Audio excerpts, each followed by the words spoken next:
What's up, guys? It's Jay, Morning After Kill, and yesterday I did a video on online passes and end-user license agreements, and it opened up a huge dialogue between you guys. I got a nice bit of comments, I got a lot of inbox messages, and even some Skype messages over it, and we were discussing it in a Skype group last night, and I also was reading all the comments because that's what I do. And I was noticing that some people were saying, number one, developers have to make their money back because they're losing a sale from people buying an actual copy of their game used instead of buying it new.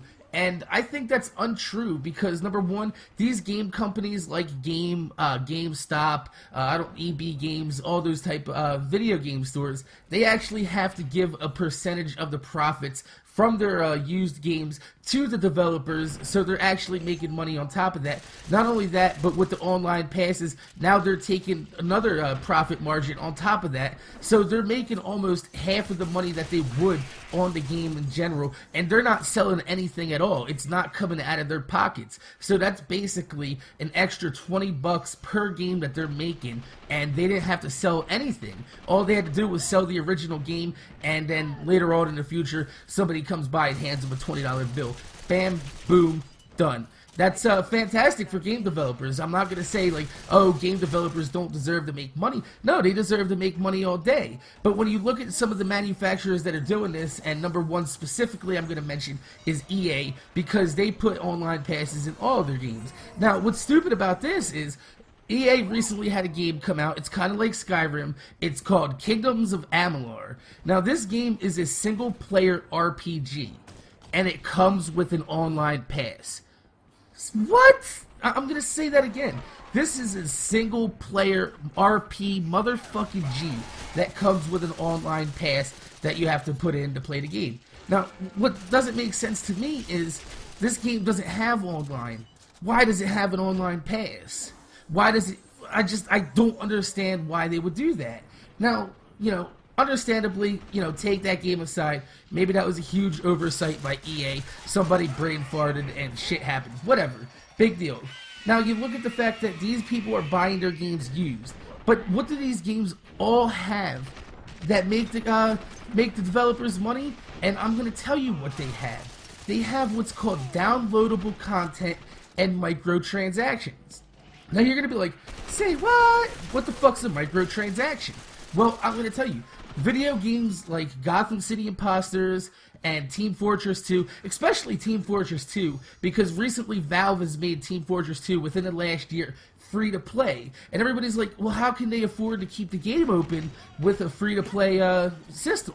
Well, what they do is they microtransactions. They charge you for very little things in the game, like hats, customizable items, maybe gear, maybe an upgradable weapon, and these things are only costing players like $1 to $2, and usually have no basis of the gameplay to fuck with. It's just all, purely customizable visual character stuff. And I like this. I like the fact that they're giving you the option to either pay, $10, $15 for their game and then spend more later on for, say, double XP boost like Gotham City Impostors has, or, hats or crazy custom character costumes, which is awesome. I think that is the way that developers should go to make money later on in the future. The problem is that the companies that do have online passes also do support microtransactions in their game.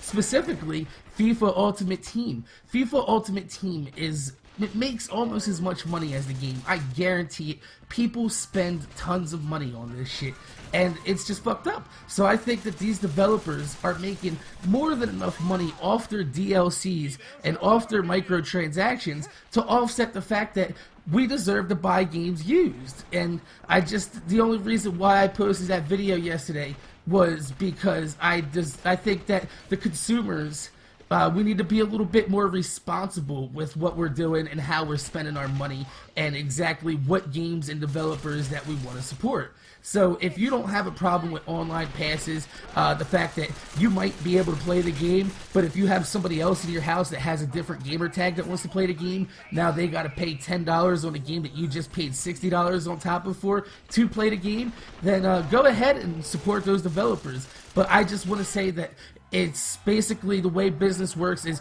you vote with your wallet, and your wallet trumps all. So if everybody stops supporting these developers, then they're gonna want to have to change their ways. But if everybody, is happy with it, and you're fine for paying $60 and $10 for every other person in your house that wants to play it on their own personal gamer tag, go ahead, by all means. It's your money, spend it. Just don't come crying when they jack up the prices on video games more just because people are willing to pay and they don't care. So my name's Jay, more than Afterkill. Make sure you guys rate, comment, subscribe, and leave a comment below. See you guys later.